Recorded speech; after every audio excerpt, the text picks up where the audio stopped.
Welcome back friends आज हम बहुत ही इंटरेस्टिंग टॉपिक को डिस्कस करेंगे and our topic will be language and brain. Friends, जो भी लैंग्वेज हम बोलते हैं, समझते हैं या लर्न करते हैं, उस सारे प्रोसेस की रीज़न है brain. Brain is like a superstar which control all of these processes.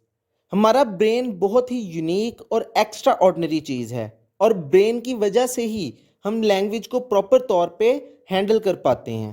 Friends, firstly हम लिंग्विस्टिक्स की उन टू ब्रांचेस का थोड़ा सा कॉन्सेप्ट लेंगे जो लैंग्वेज और ब्रेन के रिलेशनशिप के बारे में हमें नॉलेज प्रोवाइड करती हैं। So first is neuro linguistics. Neuro means brain. Friends, जब हम लैंग्वेज को इस एंगल से स्टडी करते हैं कि ब्रेन का कौन सा पार्ट लैंग्वेज के किस फंक्शन को कंट्रोल करता है, जैसे लैंग्वेज बोलना एक फंक्शन है और इस फंक्शन को ब्रेन का कौन सा पार्ट कंट्रोल कर रहा है। So this all comes in neuro linguistics. Second is psycho linguistics.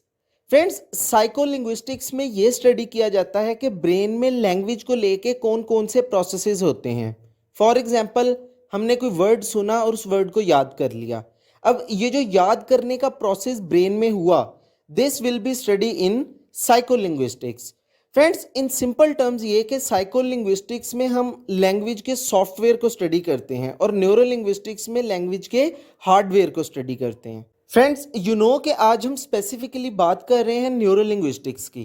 अब हम डिस्कस करेंगे कि असल में हमें पता कैसे चलता है कि लैंग्वेज का कौन सा फंक्शन ब्रेन के किस पार्ट में हो रहा है। तो फ्रेंड्स, इसके लिए यूज होते हैं कुछ मेथड्स।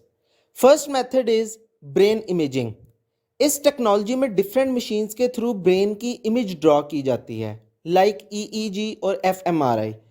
इनके थ्रू हमारे सर पर कुछ इक्विपमेंट्स लगा दिए जाते हैं जो हमें ये बता देते हैं कि बोलते हुए ब्रेन का कौन सा पार्ट एक्टिव था, सुनते हुए ब्रेन का कौन सा पार्ट एक्टिव था।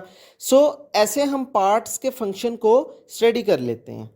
सेकेंड इज लेयन स्टडीज या कन्वेंशनल मेथड। फ्रेंड्स, इस मेथड में हम उन पेशेंट्स को जाके ऑब्जर्व करते हैं, विजिट करते हैं जिनको हेड इंजरीज हुई होती हैं और उन इंजरीज की वजह से उन्हें कोई ना कोई लैंग्वेज लॉस हुआ होता है। जैसे कुछ पेशेंट्स में देखा गया है कि सर पर चोट लगने से उनकी बोलने की पावर ख़त्म हो गई, किसी पेशेंट को हेड इंजरी की वजह से कुछ समझ आना बंद हो गया। इस तरह से काफ़ी हद तक हम समझ सकते हैं कि ब्रेन का कौन सा पार्ट किस फंक्शन के लिए रिस्पॉन्सिबल होता है। फ्रेंड्स, अब हम ब्रेन के कुछ पार्ट्स को डिस्कस करेंगे जो कि in terms of language functions काफ़ी इंपॉर्टेंट हैं। First is Broca's area. Friends, Broca's area का नेम एक फ्रेंच फिजिशियन पॉल ब्रोका के नेम पर रखा गया था, जिन्होंने इसको फर्स्ट टाइम इस लैंग्वेज एरिया को डिस्कवर किया था। ये पार्ट हमारे ब्रेन की लेफ्ट साइड पर फ्रंटल पार्ट में होता है और हम जो कुछ भी बोलते हैं या जो हम बोलते हुए मूवमेंट्स करते हैं, मींस जो हाथों की मूवमेंट करते हैं, वो सारा फंक्शन इस एरिया में हो रहा होता है। Second is Wernicke's area. Friends, ये एरिया भी लेफ्ट साइड ऑफ ब्रेन में लोकेटेड होता है। इस पार्ट का फंक्शन लैंग्वेज को कॉम्प्रीहेंड करने का होता है, मतलब हम सुन के जब समझते हैं किसी बात को तो वो समझने का प्रोसेस इसी पार्ट की वजह से कर पाते हैं। Third is arcuate fasciculus. Friends, ये पार्ट ऑफ ब्रेन फाइबर से बना होता है और ये वाइट मैटर होता है। ये ब्रेन का पार्ट ब्रोका और वर्निक इन दोनों एरियाज को कनेक्ट करता है। ये ब्रोका और वर्निक्स एरिया के दरमियान एक ब्रिज का काम करता है। एक तो ये हमें रीडिंग करने में हेल्प करता है और सेकेंडली अगले की बात सुन के उसको क्या जवाब देना है, ये फंक्शन भी यही पार्ट कंट्रोल कर रहा होता है। Fourth is auditory and visual cortex. Friends, auditory and visual cortex basically two separate parts हैं। ऑडिटरी कॉर्टेक्स हमारी टेम्पल्स के पास होता है, मतलब जो एरिया हमारे ईयर के पास होता है। ये पार्ट साउंड को प्रोसेस करता है क्योंकि उसका नेम भी ऑडिटरी है।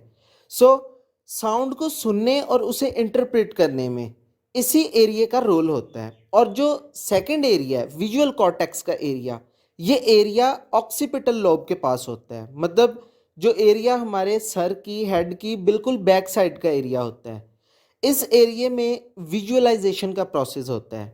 जैसे कोई चीज़ देखकर हम उसकी शेप, उसका साइज, उसका कलर जज करते हैं। ये सारी processing, visual processing visual cortex में हो रही होती है। और ऑब्वियसली कि जब हमें सही लिखा हुआ नज़र आएगा तो हम अच्छे से रीड करेंगे। सो इसलिए it effects reading. Friends, last में हम डिस्कस करेंगे 4 इंपॉर्टेंट लैंग्वेज डिसऑर्डर्स या लैंग्वेज डिजीजेज को जो ब्रेन से रिलेटेड हैं।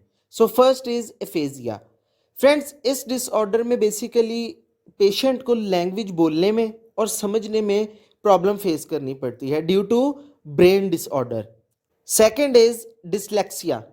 फ्रेंड्स, इस डिसऑर्डर में पेशेंट को रीडिंग में बहुत ज़्यादा प्रॉब्लम होती है क्योंकि उसका जो माइंड होता है वो वर्ड्स को डिफरेंट वे में प्रोसेस कर रहा होता है और उसे रीडिंग करते हुए कोई चीज़ समझ नहीं आ रही होती, और ये भी ऑब्वियसली एक ब्रेन इशू है। Third and last is specific language impairment, जिसे हम शॉर्ट फॉर्म में SLI भी बोलते हैं। फ्रेंड्स, इस डिसऑर्डर या इस बीमारी में जो पेशेंट होता है उसको लैंग्वेज सही से लर्न नहीं हो पाती, मतलब वो लैंग्वेज एक्वायर नहीं कर सक रहा होता। इवन कि उसके अंदर कोई और ब्रेन डिसऑर्डर नहीं होता, लेकिन उसे लैंग्वेज लर्न नहीं हो सकती। सो ऑब्वियसली ये भी एक ब्रेन रिलेटेड इशू है जो कि स्पेसिफिकली इम्पैक्ट करता है हमारी लैंग्वेज सीखने के प्रोसेस को। सो फ्रेंड्स, इसी के साथ होता है हमारा लेक्चर एंड होप सो आपको लेक्चर अच्छे से समझ आ गया होगा। See you in next video. Thanks for watching.